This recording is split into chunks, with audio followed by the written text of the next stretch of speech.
Jack, unfortunately, gets taken advantage of quite a bit. Even quite early on in the film, a monk, of all people, rips him off and steals his horse, trying to swap them for magic beans.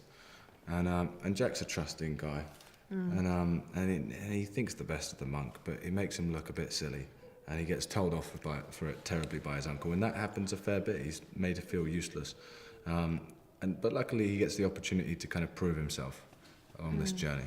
Also, both characters are surviving without either both their parents or one of them. You know, my mum is dead, and both of Jack's parents are dead. So there's a definite kind of history of kind of upset and mistrust and missing them and wanting to kind of do good and stick by them and become something, and not just kind of, you know, remembering them and what they brought to them. That's how they came to know the story of the giants, is because of their parents. You know, my mum used to read it to me, and his dad reads it to him. So they're both they both haven't had an easy ride. So yeah.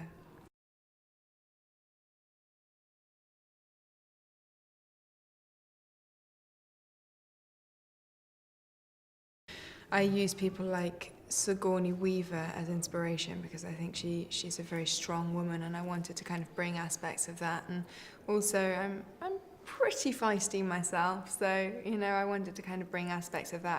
I didn't want her to be at all conventional. I didn't want her to be combing her hair all the time and kind of looking pretty. And particularly, I even spoke to Joanna Johnston about the costume design for Isabelle when she runs away. I wanted that to be boyish and ripped and tattered, and still with that fairy tale aspect, which Joanna has amazingly captured. But yeah, I wanted her to be a little bit rough and ready, and not quite so pristine as all princesses tend to be.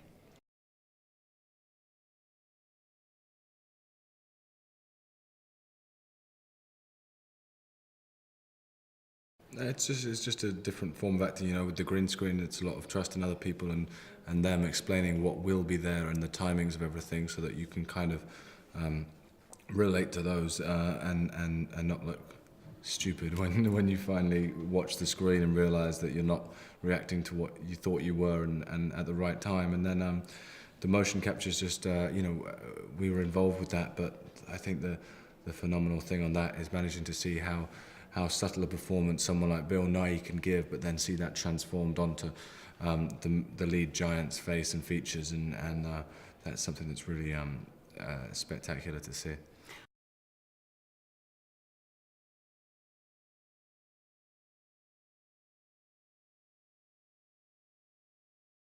Oh God, I mean, it's just been the most fantastic roller coaster from day one. I've loved every second of it, and yeah, when I saw the final product, I couldn't believe it was me. I was like, wow, I actually did that? It looks so cool. And then, you know, just seeing everything, the special effects and everything put together, and everyone's performances and our relationships with each other, it just makes a really kind of special movie, and I really enjoyed it.